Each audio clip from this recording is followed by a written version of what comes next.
I'm going to show you how to remove a spare tire from a 2018 Honda Pilot. First thing you're going to do is you're going to remove this little back panel here. And then you're going to need to get access to your jack. That's going to be located in this compartment right here. And that's going to pull this tool out. But you're going to need to crank down your tire. Best thing to do is just pull your key out of your key fob. Pop it right up. Then you're going to pull this little rubber stopper up.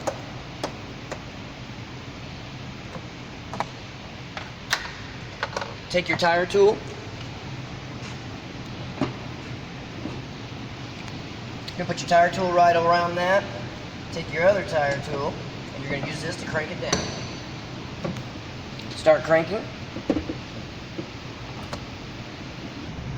And then you just keep cranking until the tire drops from the bottom. Once the tire reaches the floor, you'll be able to remove it. Once the tire is on the floor, you'll just take this piece and tuck it up through the center cap, and then you can remove your tire. It's that easy.